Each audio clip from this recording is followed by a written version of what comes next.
J'espère que vous allez bien, j'espère que vous vous portez bien. Le procès fleuve, c'est un procès fleuve. Plus de 80 personnes sont jugées pour l'économique et financier du tribunal de Sidi Mohamed depuis le 5 mai. Depuis le 5 mai, là, pour le procès a commencé, la fameuse affaire Saïda Narza. En réalité, il n'y a pas que Saïda Narza, parce qu'il y a deux autres candidats, Belkacem Sahli ou Abdelhamid Hamadi. Mais les autres, encore une fois, pour être tout à fait sincère avec vous, ce sont des figurants. La principale ciblée dans cette affaire, dans ce procès, soi-disant pour fraude électorale, pour corruption, pour escroquerie, pour achat de parrainages électoraux, pour versement de pots de vin en contrepartie de voix de parrainage et de soutien pour les élections présidentielles anticipées de septembre 2024. C'est un dossier préfabriqué qui cible uniquement Madame Saïda Narza. Pourquoi? Parce que cette dame a obtenu une grande popularité depuis septembre 2023, quand elle s'était dressée toute seule contre la politique économique désastreuse de Abdelmajid Tebboune concernant les redressements fiscaux arbitraires, injustes et trop violents qui ont été infligés aux entreprises algériennes, concernant les freins aux investissements, concernant l'inflation, concernant concernant les restrictions aux importations, concernant toutes les complications qui ont été créées de 2020 à 2023, qui ont perduré jusqu'à 2024 et en partie jusqu'en 2025, et qui ont causé énormément de tort à la situation économique du pays. Et cette femme qui a voulu donc se présenter aux élections présidentielles, parce qu'alors qu'elle était l'amie de Tebboune encore une fois, je rappelle que de 2020 à 2023, mais Saïda Narza était le soutien d'Abdelmajid Tebboune. Elle s'est réveillée quand elle a vu toute la politique économique désastreuse. Sans parler de la politique dans d'autres domaines, les incarcérations, les arbitraires, les emprisonnements, les violations des droits de l'homme. Et quand elle a vu que les entreprises étaient en train d'étouffer, qu'on a mis en place des procédures, des processus de redressement fiscaux, sans procès, sans jugement, sans avocat, sans présomption d'innocence, sans la possibilité de se défendre, c'est devenu complètement inqualifiable. On en a déjà parlé à Navi Al-Julipal. On en reparlera encore une fois du parcours de Saïda Narza et des raisons qui ont valu sa déchéance. Cette affaire, qui est jugée en ce moment au tribunal de Sidi Mohamed, elle doit attirer l'attention de tout le monde parce qu'il y a des anomalies flagrantes. On vous a parlé la dernière fois de 22 accusés qui ont témoigné publiquement lors des audiences, lors de la première audience entre le 5 et le 6 mai 2025, qu'ils avaient été torturés, victimes de menaces, de chantage, d'intimidation, ils ont été forcés pour faire des aveux mensongers, prétendant qu'ils ont touché de l'argent de la part de Saïda Narza pour lui offrir ou pour collecter ou pour lui ramener ou pour collecter ou pour lui offrir des parrainages électoraux. 22 personnes ont affirmé qu'ils avaient été victimes de torture, de chantage, d'intimidation et de menaces. Le juge, tellement face à ces témoignages, il a interrompu les audiences. Il a repris ensuite le déroulement de l'audience, mais sans reparler de sujets qui étaient initialement abordés, à savoir les pressions, à savoir le caractère mensonger et les contraintes auxquelles ils ont été soumis les accusés pour faire des aveux mensongers.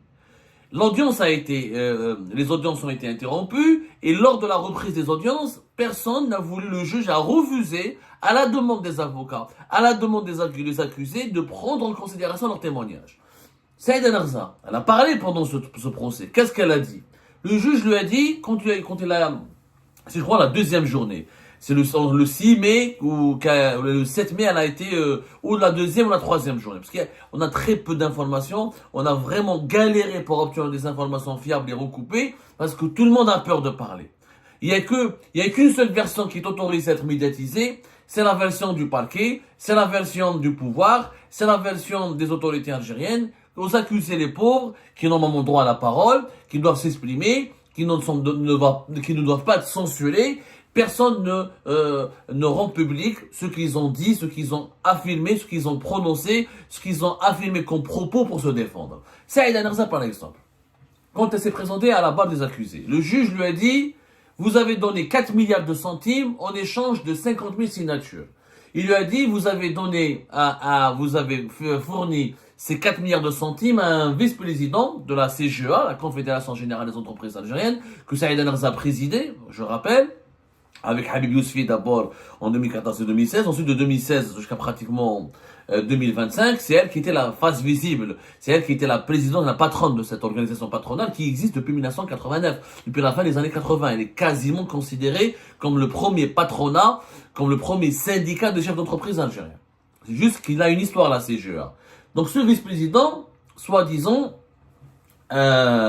il aurait, ou je sais pas quoi, pris 4 milliards de centimes de la part de Saïd Enarza pour lui ramener 50 000 signatures. Saïd Enarza, comment il a répondu au juge? S'il est capable de me fournir 50 000 signatures, pourquoi il aurait-il besoin de 4 milliards? Il pouvait se présenter lui-même au présidentiel. Soyez raisonnable et logique, monsieur le juge. Voilà ce qu'elle a dit maintenant, elle a complètement raison. Si quelqu'un pouvait récolter 50 000 signatures, ce qui lui aurait permis de se présenter aux élections présidentielles, il n'aurait pas eu besoin de Saïd Enarza de ces 4 milliards. Il n'a pas besoin. Il ferait lui-même le nécessaire pour aller se présenter aux élections. Louisa Hannoun, Zoubida Assoul, des personnalités politiques importantes n'ont pas réussi à obtenir les signatures. Comment un seul homme, le bras droit de Saïd Enarza ou son vice-président, comment il aurait pu lui-même, tout seul, et récolter 50 000 signatures. Il faut savoir qu'en Algérie, la loi où il faut 600 signatures d'élus de différentes mairies, de différentes assemblées, députés ou maires, etc., et de différentes régions, ou 50 000 signatures d'électeurs inscrits sur le fichier électoral et issus de plusieurs régions. Donc, ça n'a aucun sens. Et en plus, il n'y a même pas de preuve, comme elle leur a dit Saïd Enarza lors du procès. Elle leur a dit, vous étiez sous surveillance. Les services de sécurité, les renseignements généraux, les services secrets, tout le monde me suivait, tout le monde me pistait. S'ils avaient vu que j'avais versé de l'argent, que j'avais donné des pots de vin, pourquoi j'ai pas été arrêté en flagrant délit? Pourquoi j'ai pas été interpellé au moment où je versais? Elle était tout le temps surveillée. Saïd Enarza a même dit au juge qu'en mon QG, il y avait des éléments de la police et des renseignements généraux qui étaient identifiés, qui rentraient dans son QG, qui prenaient des photos et qui suivaient son travail. Donc elle était constamment surveillée. Comment on aurait pu mobiliser 4 milliards de centimes comme ça, à travers des intermédiaires? Ça n'a pas de sens. Il n'y a pas eu la moindre preuve. Et au contraire, des témoignages, on en a parlé, au moins Adlan, un certain Adlan. Adlan, c'est qui? Adlan, c'est le fils adoptif de Saïd Enarza. Saïd Enarza, elle a un fils adoptif et 3 enfants qui sont impliqués dans cette affaire. Ils les ont impliqués. Ouasmou Béchir, Mouloud, Amkran. Béchir, il est en prison. Mouloud, son deuxième fils, il est sous contrôle judiciaire. Ou Amkran, il est à l'étranger avec sous le coup d'un mandat d'arrêt international.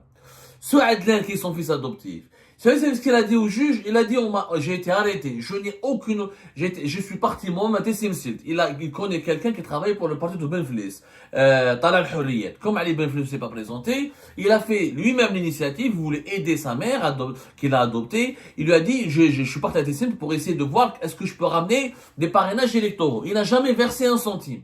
Quand elle a été arrêtée par les services de sécurité, quand on l'a soumis à une enquête, il a été torturé. Il a raconté à Adlan, il a dit, j'ai été tellement torturé que j'ai souhaité, pour dire, mon Dieu, ils vont m'emprisonner, comme ça je vais me débarrasser d'eux. Au moins en prison, personne ne va me frapper, personne ne va me torturer. Et qu'est-ce qu'il disait au juge? Il disait, monsieur le juge, comment je peux, moi, témoigner contre ma mère adoptive?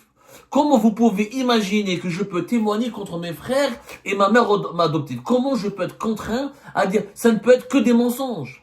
Ça ne peut être que des mensonges. C'est clair, on prend, même si sa mère elle est coupable, il va jamais dire que ma mère elle est coupable. Ça n'a pas de sens. Donc on a essayé de le contraindre. Il a dit, il a subi des violences. Il a même dit au juge, monsieur le juge, je préfère rester en prison maintenant et je ne voudrais pas sortir parce que j'ai peur de croiser encore une fois les enquêteurs les personnes qui m'ont torturé, qui m'ont violenté. Tellement il est traumatisé. Tellement il est traumatisé. C'est très grave. Pour ses enfants. Ça, c'est Adlan qui le raconte. C'est son fils adoptif. Il l'a raconté lors de l'audience du procès. Le juge n'a rien fait. Il aurait pu demander une enquête pour torture, il aurait pu s'autosaisir, il aurait pu demander une commission d'enquête, il aurait pu prendre note pour rien. Rien. Rien. Saïd Enarza a un autre fils. Béchir, qui était emprisonné. Il a 27 ans apparemment, c'est un jeune. Qu'est-ce qu'il a fait? On lui reproche quoi? On lui reproche d'avoir dépensé 20 000 dinars. Corruption, il est en prison à cause de 20 000 dinars. 20 000 dinars, c'est quoi? Il y a des gens qui voulaient aider Saïd Nazar pour la campagne électorale. Il les aidait. Il lui invite à manger, à déjeuner. Ça, c'est pas de la corruption. Quand j'invite quelqu'un à déjeuner parce qu'il m'aide il milite dans il m'aide à mener ma campagne électorale, c'est pas de la corruption. Il n'y a pas eu d'échange de contrepartie. C'est des gens qui voulaient aider Saïd Narzan, qui était populaire grâce aux réseaux sociaux, grâce à son opposition au système depuis 2023, grâce à ses prises d'opposition, et surtout, ce que les juges ne veulent pas dire. C'est que Saïd Narzan a eu beaucoup de soutien. Pourquoi? Parce que pendant la pandémie de la Covid-19, elle était parmi les chefs d'entreprise qui ont beaucoup aidé les associations, qui s'est déplacées en Algérie profonde, Djilfa, Skikda, Saïda, partout à l'est, à l'ouest, au sud. Elle a donné des dons, elle a financé les masques chirurgicaux, donné de l'oxygène médical. Du coup, ce travail de terrain, c'est une femme de terrain, Saïda Narzan. Contrairement aux politiciens qui entourent Tebboune, ou je mets à MSP, c'est pas des hommes de terrain. C'est une chef d'entreprise. Elle était patron d'une organisation patronale. Ensuite, elle était patron de Business Africa et de Business Med. Donc, elle était très engagée dans l'entrepreneuriat féminin. On vous parlera de son parcours plus tard. Son objectif était d'ouvrir dans chaque wilaya une annexe de son organisation patronale pour défendre justement l'accès de la femme algérienne à l'entrepreneuriat. Son but était de promouvoir une nouvelle classe de chefs d'entreprise féminines, de femmes entrepreneuses, afin de booster l'économie algérienne, parce que tous les rapports internationaux le disent, le taux d'emploi des femmes en Algérie est très faible. Nous avons parmi le taux d'emploi féminin parmi les plus faibles de l'Afrique du Nord et du bassin méditerranéen. Donc c'était ça son objectif. Mais comme elle était femme de terrain, beaucoup étaient séduits par le personnage, par sa personnalité, par son discours. Elle parlait un langage très très clair. Là, une Algérienne normale. Elle a un parcours. Son premier mari, il est mort très très jeune, alors qu'elle était très jeune. Elle avait des enfants en bas âge. Elle a dû se construire toute seule. Elle a dû prendre l'affaire familiale toute seule en main. Après, elle a commencé par l'alimentaire, par la restauration, la torréfication de café. Elle s'est construite elle-même. Donc les gens ont eu du respect, de l'admiration et puis elle était courageuse. Elle allait sur le plateau de télévision, elle dénonçait Ali Haddad, elle avait défié les entourages dans le Majid Tebboune, quand ça va mal elle le dit. Donc elle a eu une certaine popularité. Des gens se sont manifestés tout seuls pour l'aider à collecter les parrainages électoraux. Donc son fils, par exemple, qui a été emprisonné, 20 000 dinars. C'est pas de la corruption, ce jumlain. 20 000 dinars, où j'y dire? Les gens, ils ramenaient les parrainages, ils ramenaient les affiches électorales. Les gens qui participaient à la campagne. Il a dépensé 20 000 dinars au pays des chauffeurs, au pays des transports, au pays des déjeuners. Dès la corruption, l'ont mis en prison. Ça n'a aucun sens. Son deuxième fils, par exemple, Adam Mouloud, il est sous contrôle judiciaire. Il était à l'étranger. Il était à l'étranger quand la campagne électorale avait commencé, ou quand il y avait des préparatifs pour préparer le dossier de candidature de Saïd Narzan. Il n'était même pas présent en Algérie. Il n'a jamais apporté, il n'était même pas impliqué, ni directement, ni indirectement, dans les activités de sa mère. Mieux encore, le troisième fils, c'est un fils adoptif, le troisième, Amokran. Il a quitté l'Algérie depuis février 2023. Je l'ai vérifié, j'ai vérifié moi-même les informations. Depuis février 2023, il s'est installé au Sénégal. Il n'a jamais remis les pieds en Algérie. Et alors, on lui a fait un mandat d'arrêt international. On l'a impliqué donc en corruption, escroquerie, fraude électorale. Mais comment il aurait pu participer à un crime alors qu'il était physiquement pas présent en Algérie?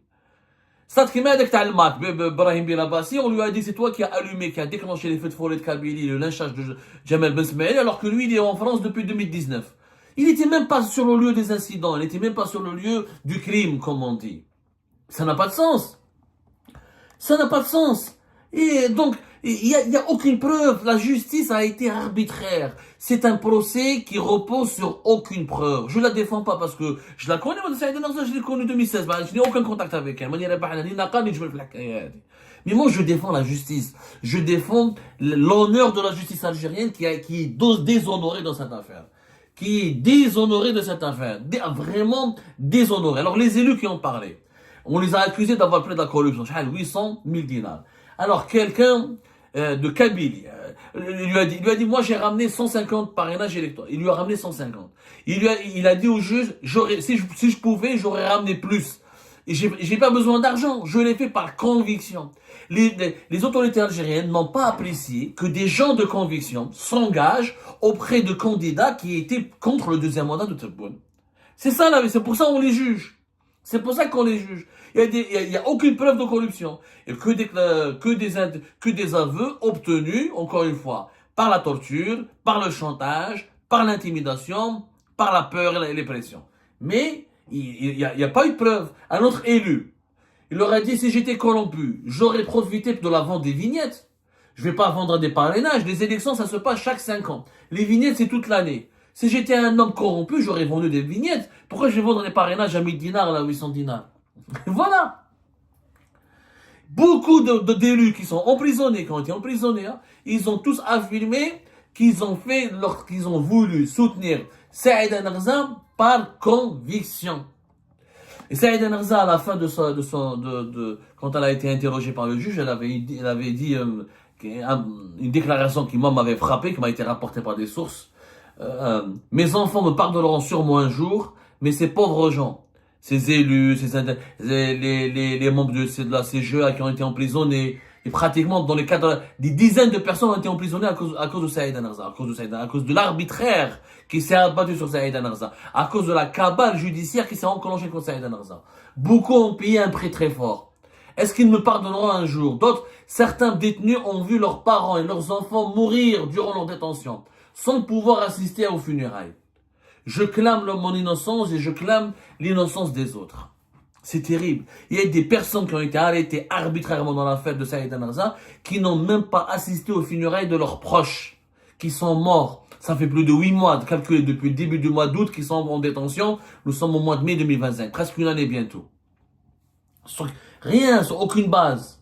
Aucune base, Yajma'a, aucune base. Il n'y a pas de preuves, ni rien. C'est des enquêtes l'enquête a été bâclée, des faux témoignages, des informations approximatives. Les principaux concernés, où ils étaient à l'étranger, ils n'étaient pas présents sur le moment des faits. On leur a attribué un rôle qui n'est étayé par aucun fait, par aucune preuve. Certaines personnes qui ont été impliquées dans ce dossier, ils avaient appris qu'ils étaient accusés le jour de leur interrogatoire. Ils savaient même pas de quoi il s'agissait quand ils étaient convoqués. Ça n'a pas de sens. Ça n'a pas de sens. C'est un procès du déshonneur. C'est le procès, je le dis et je le redis encore, du déshonneur. J'espère qu'il y aura un appel. J'espère que la Cour d'Alger va corriger cette connerie. Je rappelle qu'aucune plainte n'a été déposée par l'autorité nationale indépendante des élections.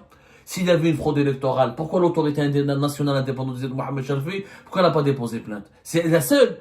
Qui est habilité à déposer plainte, à parler de fraude électorale? Ou l'autorité nationale indépendante des élections, ou le Conseil constitutionnel. Il n'y a pas eu de plainte de leur côté. Il n'y a pas eu. Comment l'affaire elle a commencé par quoi? Par le parquet et la police judiciaire.